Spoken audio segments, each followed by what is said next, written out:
salaamaaleykum dafa am ay patriote moo xam partisan moo xam sympathisant dañuy seetlu ne dañuy commencé ne dañuy frustration moom lenn moo koy waral mooy soit da nga bëgg poste wala bëgg ku lay nemmeeku yëg la di la oo téléphone wala boo ootee téléphone ñu jël la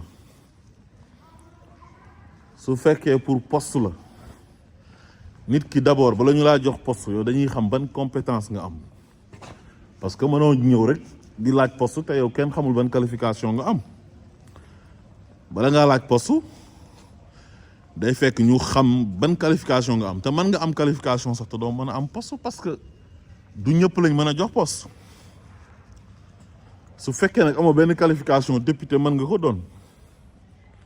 voilà léegi su fekkee da nga bëgg a nekk député te bu ñuy tànn il faut ñu am ñuñ tànn bàyyi ñeneen est-ce que dañoo mën a tànn ñëpp du militant yëpp wala ñu engagé ñëpp wala sympathisant yëpp lañ mën a jël def leen ay député loolu mënta nekk am na sax ñu nekkoon ci liste yi te jàlluñ parce que liste yi kenn ku nekk li nga am rek lañ lay jox parce que 130 la am ñeneen ñi am plus fort reste ñeneen ñi am 7 ñi am 17 foog naa waa Kër Macky Sall yi te pourtant am nañu nekk ci liste nationale bu Pastef bi jàlluñ am na département yoo xam ne Pastef gagné wu fa te pourtant ñun ñu ngi woon ci liste bi Macky Sall bi muy soog a toog Sénégal premier mandat yam est-ce que ñi ngeen gis ñu bokk APR mu nommé leen ci deuxième mandat bi est-ce que ñooñu nommé woon na leen ci premier mandat te pourtant ñu ngi toogoon nekk ay militants actifs man pour man nit su fekkee da nga nekk ci benn engagement citoyen ne da nga bëgg sa réew da ngay xeex pour sa réew waroo ci séntu dara quoi waroo ci séntu poste waroo ci séntu ku la wax jërëjëf parce que yow da nga ko doon def pour sa réew defoo ko parce que jëmm Ousmane Sonko bi moo tax defoo ko parce que da nga war a am poste par force lu tax ngay am poste ak yow ban poste lañ lay jox mais am na ñu am compétence am qualification te kenn joxu leen poste instant bi man daal dama jàpp ne gor du laaj gor dafay toog bañ jox ko su manee mu ne nangu naa jox leen ma su manul mu ne manuma décliné nekk militante rek wala militant ci parti bi di def li nga war a def loolu rek servir réew mi la parce que parti bi mooy bannière bi nga xam ne moom la ñuy demee à la conquête du pouvoir parce que boo amul parti wala amoo mouvement candidat indépendant ngay nekk waaw parti bi nga xamante ni nag moom la ñuy jël organisé wu mu nekk une organisation privée liggéey ci ba accéder au pouvoir mais parti boobu rek yow boo ci nekkee rek nekk ci instance yi di ci liggéey di xool nan ngay conserver pouvoir bi di xool yan stratégie ngay def pour parti bi bañ a am benn problème ak poste boo ci mënti occuper même booy nekk ci permanence ba di bale sax ñu xam ne yow am nga gëm-gëm bëgg nga parti bi yaa ngi liggéey loolu rek liggéey la mais toog